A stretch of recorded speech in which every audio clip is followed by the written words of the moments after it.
నొప్పి మాయం సర్జరీ దూరం మోకాలు మరియు నడుము నొప్పులను ఇకపై భరించాల్సిన అవసరం లేదు. ఆపరేషన్ లేకుండా అత్యాధునిక చికిత్స Indo British advanced pain clinic సంప్రదించండి 9807556789. సిక్కోలు టీడీపీ నివ్వురుగప్పిన నిప్పులా ఉందా? పవర్లో ఉన్నారు కాబట్టి పైకి చెప్పలేక ముఖ్య నేతలు లోపల రగిలిపోతున్నారా? ఇలాగే వదిలేస్తే త్వరలోనే బ్లాస్ట్ అయ్యే ప్రమాదం ఉందా? అచ్చెన్న వర్సెస్ అదర్స్ గా జరుగుతున్న ఆధిపత్య పోరు పార్టీ పెద్దల దృష్టికి వెళ్లలేదా? కింజరప్ప ఫ్యామిలీ కేంద్రంగా ఏం జరుగుతోంది? వాళ్ళంటే మిగతా వాళ్ళకు ఎందుకంత కోపం? Let's watch. పార్టీ పవర్లోకొచ్చాక కూడా సిక్కోలు టీడీపీని వర్గ విభేదాలు వేడకపోగా ఇంకా పెరిగిపోతున్నాయి. మొదట్నుంచి జిల్లాలో 2 వర్గాలుగా విడిపోయింది పార్టీ. కానీ ఎన్నికల్లో తప్పనిసరి పరిస్థితుల్లో కలిసి పనిచేశారు. అప్పటికీ అడపాదడపా అసంతృప్తులు బయటపడుతూనే ఉన్నాయి. మొదట్లో కింజరపు ఫ్యామిలీ వర్సెస్ కిమిడి వెంకట్రావు గ్రూపులుగా నడిచింది జిల్లా పార్టీ రాజకీయం. అయితే తాజా అసెంబ్లీ ఎన్నికల్లో విజయనగరం జిల్లా చీపురుపల్లికి వెళ్లాల్సొచ్చింది కళా వెంకట్రావు. దీంతో శ్రీకాకుళం రాజకీయాలతో ప్రత్యక్ష సంబంధం తెగిపోయిందాయనకు. ఇక ఎన్నికల్లో జిల్లాను క్లీన్ స్వీప్ చేస్తూ మొత్తం 10కి 10 ఎమ్మెల్యే సీట్లు గెలుచుకుంది టీడీపీ. ఈ క్రమంలో ఆధిపత్య పోరు, అంతర్గత విభేదాలు ఉండవని భావించారంతా. కానీ తాజా పరిణామాలు మాత్రం ఆ పోరు ఎక్కడికి పోలేదని, కోల్డ్ వార్ కొనసాగుతూనే ఉందని చెప్తున్నాయి.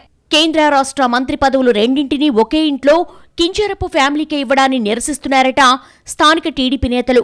అధికారంలో ఉన్నారు కాబట్టి బహిరంగంగా బయటపడకపోయినా అంతర్గతంగా అధిష్టానం తీరుని టీడీపీ ద్వితీయ శ్రేణి నేతలు సైతం తప్పుపడుతున్నట్టుగా తెలుస్తోంది. మరోవైపు మంత్రి అచ్చెన్నాయుడు అంతా నా ఇష్టం అన్నట్టుగా వ్యవహరిస్తున్నారంటూ అసహనంగా ఉన్నారట ఎమ్మెల్యేలు. ప్రభుత్వ మాజీ విప్ కూన రవికుమార్కు కింజరపు ఫ్యామిలీతో పొసకటం లేదట. అలాగే 3 సార్లు ఇచ్చాపురం ఎమ్మెల్యేగా గెలిచిన బెందాళం అశోక్లోనూ మార్పు కనిపిస్తోందని అంటున్నారు. ఆయన కింజరపు కుటుంబ కనుసన్నల్లో మెలిగే వ్యక్తి అయినా ఇప్పుడు మాత్రం ఆ పరిస్థితి లేదన్నది లోకల్ టాక్. తాను హ్యాట్రిక్ విజయం సాధించినా రాజకీయంగా ఎదగనీయకుండా చేయడంలో ఆ కుటుంబం పాత్ర ఉందనేది బెందాళం అశోక్ బాధగా తెలుస్తోంది. వీరితో పాటు పలాస ఎమ్మెల్యే గౌతు శిరీష కూడా అచ్చెన్న, రామ్మోహన్ స్వాగత కార్యక్రమాలకు హాజరు కాలేదు. వరుసగా చేస్తున్న రివ్యూ మీటింగుల్లో సైతం వీరు పాల్గొనడం లేదట.